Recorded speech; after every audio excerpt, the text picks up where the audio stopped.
Juízes, capítulo 16.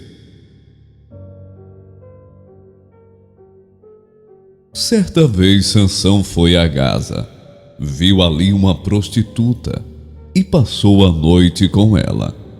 Disseram ao povo de Gaza: Sansão está aqui. Então cercaram o local e ficaram à espera dele a noite toda, junto à porta da cidade. Não se moveram a noite inteira, dizendo: ao amanhecer o mataremos. Sansão, porém, ficou deitado só até a meia-noite. Levantou-se, agarrou firme a porta da cidade, juntamente com os 2 batentes, e os arrancou, com tranca e tudo. Pôs tudo nos ombros e levou ao topo da colina que fica defronte de Hebrom. Depois dessas coisas, ele se apaixonou por uma mulher do vale de Soreque, chamada Dalila. Os líderes dos filisteus foram dizer a ela: veja se você consegue induzi-lo a mostrar-lhe o segredo da sua grande força, e como poderemos dominá-lo, para que o amarremos e o subjuguemos. Cada um de nós dará a você 300 quilos de prata. Disse, pois, Dalila a Sansão: conte-me, por favor, de onde vem a sua grande força e como você pode ser amarrado e subjugado. Respondeu-lhe Sansão: se alguém me amarrar com 7 tiras de couro, ainda úmidas, ficarei tão fraco quanto qualquer outro homem. Então os líderes dos filisteus trouxeram as 7 tiras de couro, ainda úmidas, e Dalila o amarrou com elas. Tendo homens escondidos no quarto, ela o chamou: Sansão, os filisteus o estão atacando. Mas ele arrebentou as tiras de couro, como se fossem um fio de estopa que chega perto do fogo. Assim, não se descobriu de onde vinha a sua força. Disse Dalila a Sansão: você me fez de boba, mentiu para mim. Agora conte-me, por favor, como você pode ser amarrado. Ele disse: se me amarrarem firmemente com cordas que nunca tenham sido usadas, ficarei tão fraco quanto qualquer outro homem. Dalila o amarrou com cordas novas. Depois, tendo homens escondidos no quarto, ela o chamou: Sansão, os filisteus estão atacando. Mas ele arrebentou as cordas de seus braços como se fossem uma linha. Disse Dalila a Sansão: até agora você me fez de boba e mentiu para mim. Diga-me como pode ser amarrado. Ele respondeu: se você tecer num pano as 7 tranças da minha cabeça e o prender com uma lançadeira, ficarei tão fraco quanto qualquer outro homem. Assim, quando ele dormia, Dalila teceu as 7 tranças da sua cabeça num pano e o prendeu com a lançadeira. Novamente ela o chamou: Sansão, os filisteus estão vindo sobre você. Ele despertou do sono e arrancou a lançadeira e o tear, junto com os fios do tear. Então ela lhe disse: como você pode dizer que me ama, se não confia em mim? Esta é a 3ª vez que você me fez de boba e não contou o segredo da sua grande força.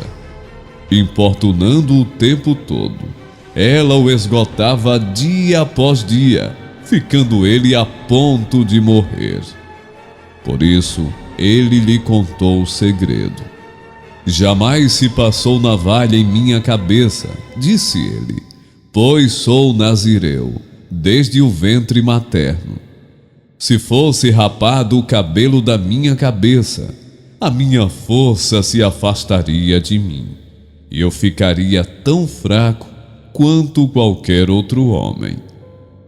Quando Dalila viu que Sansão lhe tinha contado todo o segredo, enviou esta mensagem aos líderes dos filisteus: subam mais esta vez, pois ele me contou todo o segredo. Os líderes dos filisteus voltaram a ela levando a prata, fazendo-o dormir no seu colo. Ela chamou um homem para cortar as 7 tranças do cabelo dele, e assim começou a subjugá-lo, e a sua força o deixou. Então ela chamou: Sansão, os filisteus o estão atacando.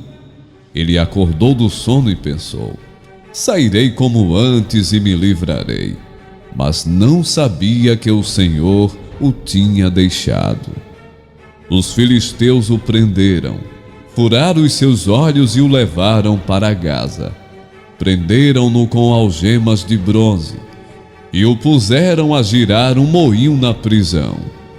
Mas logo o cabelo da sua cabeça começou a crescer de novo. Então os líderes dos filisteus se reuniram para oferecer um grande sacrifício a seu deus Dagom e para festejar comemorando: o nosso Deus entregou o nosso inimigo Sansão em nossas mãos. Quando o povo o viu, louvou o seu Deus: o nosso Deus nos entregou o nosso inimigo, o devastador da nossa terra, aquele que multiplicava os nossos mortos. Com o coração cheio de alegria gritaram: tragam-nos Sansão para nos divertir. E mandaram trazer Sansão da prisão. E ele os divertia. Quando o puseram entre as colunas, Sansão disse ao jovem que o guiava pela mão: ponha-me onde eu possa apalpar as colunas que sustentam o templo, para que eu me apoie nelas. Os homens e mulheres lotavam o templo. Todos os líderes dos filisteus estavam presentes, e no alto, na galeria, havia cerca de 3.000 homens e mulheres vendo Sansão que os divertia. E Sansão orou ao Senhor: ó soberano Senhor, lembra-te de mim. Ó Deus, eu te suplico, dá-me forças mais uma vez, e faze com que eu me vingue dos filisteus, por causa dos meus 2 olhos. Então Sansão forçou as 2 colunas centrais, sobre as quais o templo se firmava, apoiando-se nelas, tendo a mão direita numa coluna e a esquerda na outra. Disse: que eu morra com os filisteus. Então ele as empurrou com toda a força, e o templo desabou sobre os líderes e sobre todo o povo que ali estava. Assim, na sua morte, Sansão matou mais homens do que em toda a sua vida. Foram então os seus irmãos e toda a família do seu pai para buscá-lo. Trouxeram-no e o sepultaram entre Zorá e Estaol, no túmulo de Manoá, seu pai. Sansão liderou Israel durante 20 anos.